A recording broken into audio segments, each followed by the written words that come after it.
तो हेलो दोस्तों, स्वागत है आप लोगों का हमारे चैनल में। आज हम बात करेंगे भारतीय संविधान के एक छोटे से टॉपिक के ऊपर, जिसका नाम है गोलकनाथ मामला, केशवानंद भारती मामला और मिनर्वा मिल्स मामला। ये क्या क्या मामला थे और ये किसके बारे में थे? खास करके तो माना जाता है मूल अधिकारों के संशोधन को लेके था। तो आज हम बात करेंगे, हमारा पहला हेडिंग है जिसमें है गोलकनाथ मामला। गोलकनाथ मामला क्या था? जो भारतीय संविधान है और भारतीय संविधान के अनुच्छेद 13 में ये व्यवस्था कर दी गई है कि संसद द्वारा ऐसा कोई भी कानून नहीं बनाया जाएगा जिससे संविधान के भाग 3 में वर्णित मौलिक अधिकारों का उल्लंघन हो सके। मतलब अनुच्छेद 13 में यह व्यवस्था की गई है कि ऐसा कोई भी कानून न बनाया जाए जिससे भाग 3 में वर्णित जो मौलिक अधिकार हैं उनका उल्लंघन हो। परंतु 1951 में 1951 में संविधान के लागू होने के एक वर्ष के अंदर ही प्रथम संशोधन करके एक नया अधिनियम पारित किया गया। मतलब 1951 में संविधान में संशोधन करके एक नया अधिनियम पारित किया गया। इस अधिनियम द्वारा अनुच्छेद 31 के अंतर्गत प्रत्याभूत संपत्ति के अधिकार को हटा दिया गया या सीमित कर दिया गया। इस संशोधन को संवैधानिकता पर शंकरी प्रसाद बनाम भारत संघवाद में विचार किया गया। उच्चतम न्यायालय ने शंकरी प्रसाद मामले में निर्णय देते हुए स्वीकार किया कि संसद मूल अधिकारों में भी संशोधन कर सकती है। मतलब संसद जो है मूल अधिकारों में भी संविधान के द्वारा उपबंधों में उसके संशोधन कर सकती है। फिर उसके बाद आता है सज्जन सिंह बनाम राजस्थान राज्य। वाद में उच्चतम न्यायालय ने अपने पूर्ववर्ती शंकरी प्रसाद वाले निर्णय पर दृढ़ रहा। तो इसमें हम देख लेंगे, थोड़ा सा टॉपिक है सज्जन सिंह बनाम क्या है। तो जो संशोधन अधिनियम 1964 है उसमें 17वां संशोधन किया गया, जिसमें वह चुनौती दी गई कि न्यायालय में अपने पूर्व के निर्णयों को पुनर्विचारित और कहा यदि संविधान के निर्माता मूल अधिकारों को संशोधन से रहना चाहते। मतलब इसमें सीधे से बात है कि कहा गया कि अगर जो संविधान के निर्माता है अगर उसमें परिवर्तन नहीं चाहते हैं तो मूल अधिकारों को संशोधन से परे रहना चाहिए, ठीक है, उनसे दूर रहना चाहिए। इसमें यही बात कहा गया है। और परंतु 1967 में उच्चतम न्यायालय ने 67 में उच्चतम न्यायालय ने गोलकनाथ बनाम पंजाब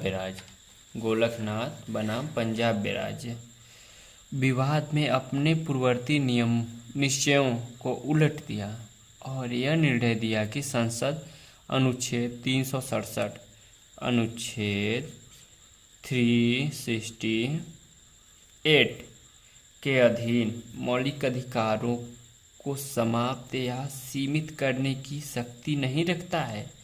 यह निर्णय 11 न्यायाधीशों की पीठ ने दिया था, जो कि 6 इसके पक्ष में थे और 5 अल्पमत थे। उसी के बाद होता है 24वां संशोधन। 24वां संशोधन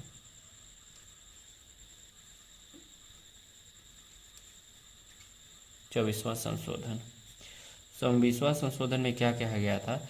गोलकनाथ मामले में दिए गए सर्वोच्च न्यायालय के निर्णय की प्रतिक्रिया स्वरूप संसद ने संविधान का 24वां संशोधन अधिनियम 1971 पारित कर निर्धारित किया और अनुच्छेद 368 के अंतर्गत मूल अधिकारों में संशोधन किया जा सकता है, ये निर्णय दिया। उसके बाद होता है पुनः 25वां संविधान संशोधन। 25वां संशोधन। 25वां संशोधन होता है। 25वां संशोधन में किया गया पुनः जो 1971 के अंतर्गत संपत्ति के अधिकार को सीमित किया गया था कि यदि 39 ख और 39 ग के तहत नीति निर्देशक सिद्धांत को लागू करने के उद्देश्य से कोई कानून बनाया जाता है तो उसे इस आधार पर अवैध नहीं ठहराया जा सकता कि इसमें अनुच्छेद 14, 19 और 31 में वर्णित अधिकारों का हनन होता है। इसके बाद हम चलते हैं इसके नेक्स्ट टॉपिक के ऊपर, जिसका नाम है केशवानंद भारती बनाम मामला। इसमें क्या किया गया था, इसके पहले जो गोलकनाथ मामला था उसमें यह दिया गया था कि मतलब जो अनुच्छेद 368 है उसके तहत संविधान में संशोधन कर सकती है, लेकिन ये जब आता है तो 1973 के केशवानंद भारती बनाम केरल राज्य विवाद में यह विषय फिर से उच्चतम न्यायालय के समक्ष पहुंच जाता है। जिस न्यायपीठ ने इसे सुना और उसमें से 13 न्यायाधीश थे, मतलब कि जो दोबारा केशवानंद भारती मामला आता है तो जब ये उच्चतम न्यायालय में पहुंचता है तो जो लोग सुन रहे थे उसमें 13 न्यायाधीश थे। बहुमत तथा 7 न्यायाधीशों ने 24वें संविधान संशोधन को विधि मान्य ठहराते हुए गोलकनाथ मामले में दिए फैसले को उलट दिया, किंतु साथ ही एक नया सिद्धांत प्रतिपादित किया और कहा कि न्यायालय ने यह कहा कि संसद मूल अधिकारों में संशोधन करने के लिए उतनी ही सक्षम है जितना कि संविधान की किसी अन्य भाग में। मतलब कहा गया कि संविधान मूल संशोधन करने के लिए उतना ही उत्सुक है जितना कि संविधान के अन्य भागों में संशोधन करने के लिए, परंतु संविधान का संशोधन करके संसद संविधान की आधारभूत रचना, जिसे आधारभूत लक्षण भी कहते हैं, ठीक है, को न संक्षिप्त कर सकती है और न ही समाप्त कर सकती है और न ही नष्ट कर सकती है। मतलब जो है कि इसमें कहा गया कि संशोधन करके संसद जो है ना इसे समाप्त भी नहीं कर सकती और नष्ट भी नहीं कर सकती है और ना ही इसे हटा सकती है। उसके बाद आता है मतलब आगे गोलकनाथ मामले में वाद न तो किसी भी मूल अधिकार को दिया जा सकता है और न ही नष्ट किया जा सकता है। केशवानंद भारती मामले के बाद न्यायालय को यह निश्चय करना पड़ा कि कोई मूल अधिकार आधारभूत लक्षण है या नहीं। यदि वह आधारभूत लक्षण है तो उसे कदापि हटाया नहीं जा सकता। मतलब कहने का मतलब यह हुआ कि केशवानंद जो गोलकनाथ मामला था उसमें यह रखा गया कि यदि गोलकनाथ मामले में बाद में किसी भी मूल अधिकार को दिया जा सकता है, मतलब कि न ही नष्ट किया जा सकता है। केशवानंद मामले में के बाद न्यायालय में यह निश्चय करना पड़ा, मतलब केशवानंद जब मामला आया तो न्यायालय को यह निश्चय करना पड़ा यदि मूल अधिकार आधारभूत लक्षण है तो ठीक है, उसे कभी नहीं हटाया जाता। अगर आधारभूत लक्षण नहीं है तो उसे हटाया जा सकता है। इसमें होता है 42वां संविधान संशोधन।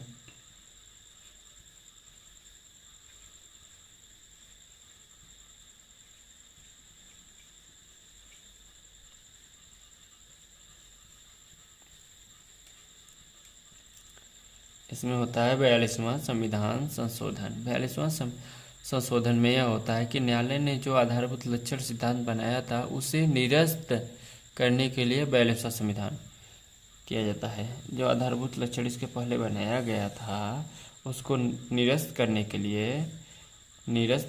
लिए 42वां संविधान संशोधन को लाया जाता है 1976 में, जिसे कि 1900 मतलब इसे क्या किया गया था 76 में पारित किया गया था। 1976 में पारित किया गया। इसके द्वारा अनुच्छेद 368 में खंड 4 जो है के अंतर्गत स्थापित किया गया था। इस खंड का उद्देश्य न्यायिक पुनर्लोकन की शक्ति को हटाना था। जो न्यायिक पुनर्लोकन की शक्ति है उसको हटाना था। इस खंड में यह अधिनियम किया गया कि संसद की संविधान संशोधन की शक्ति असीमित है तथा संविधान संशोधन को न्यायालय में चुनौती नहीं दी जा सकती। मतलब यह किया गया कि संविधान की जो संशोधन की शक्ति है वो असीमित है, उसे न्यायालय में चुनौती नहीं दी जा सकती। उसके बाद हम आते हैं थर्ड टॉपिक पे, जिसका नाम है मिनर्वा मिल्स मामला। इसमें क्या किया गया, जो दोनों में बदलाव किए गए थे उनको यहाँ पे डिस्कस करके किया जाता है। इसमें उच्चतम न्यायालय ने मिनर्वा मिल्स के मामले में भारत संघवाद में यह निर्धारित किया कि अनुच्छेद 368 का जो खंड 4 है विधि सम्मत नहीं है।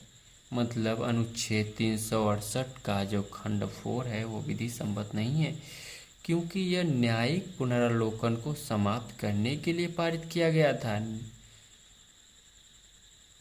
ठीक है, न्यायिक पुनरावलोकन का सिद्धांत संविधान का आधारभूत लक्षण नहीं माना जाता है। अतएव 42वें संविधान संशोधन के उक्त प्रावधान को असंवैधानिक बताते हुए निर्णय दिया गया कि संसद संविधान के मौलिक ढांचे को नहीं बदला जा सकता।